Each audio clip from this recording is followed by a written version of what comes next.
Hey, Gatsby here, and I guess that means I won't be able to make jokes about screaming into an empty room anymore. Thanks for watching, sharing, and commenting on my hobby. Full transparency though, I don't intend on being a full-time Digimon YouTuber because as fun as it sounds to make a 5-minute YouTube video every time there's a new Digi-Evolution, I'd rather just talk about whatever shows and games I enjoy while occasionally taking a request from comments. Which brings me to the purpose of today's video. I just watched Dr. Raimi and the Multiculture of Blandness, and it got me thinking about the absolute state of the American Toku experience. What does he mean by this? I'm glad you asked. In Japan, Tokusatsu is a term most commonly associated with shows like Super Sentai, Kamen Rider, Godzilla, Ultraman, and countless other properties. At this point, most Americans are somewhat familiar with Sentai via the Power Rangers franchise being one of the most profitable Frankenstein-esque retoolings of an otherwise mid-tier Sentai season from the early 90s, while Godzilla got its own cartoon as well as a few opportunities on the silver screen, with Kamen Rider getting the cold shoulder for being considered a Power Rangers ripoff and Ultraman not existing. As a kid, I was a massive fan of the Mighty Morphin Power Rangers, but while I was growing up, I thought to myself, I'm too old for this shit.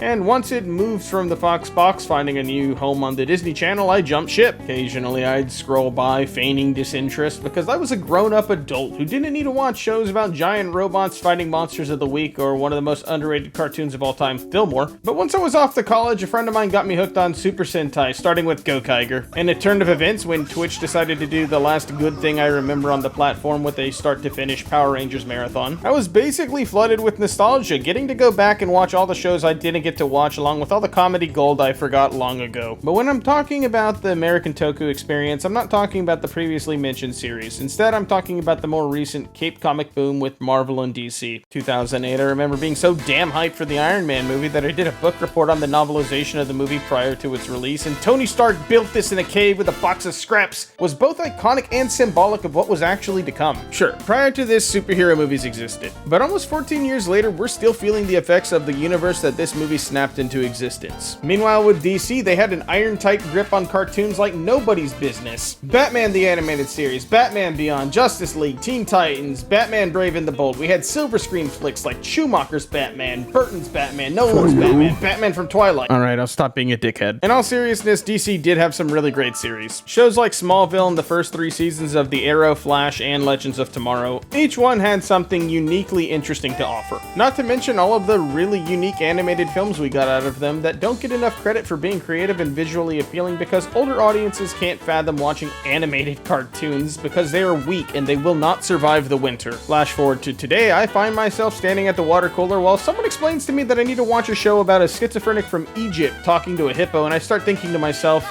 Why are we still here?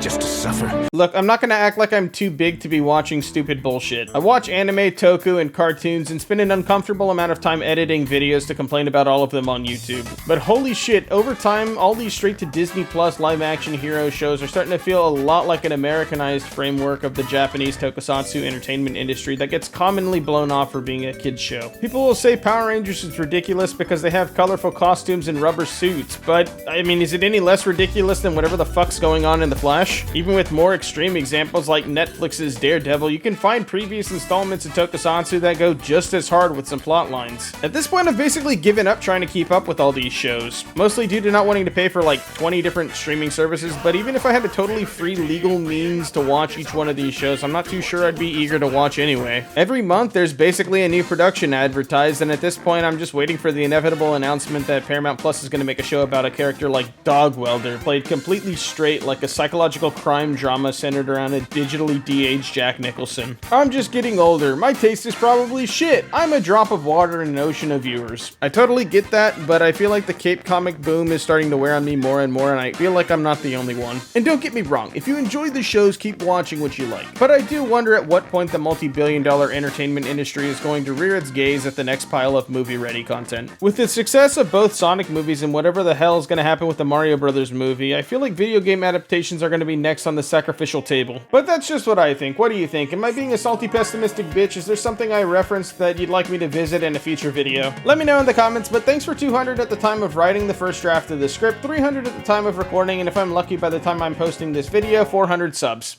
Well,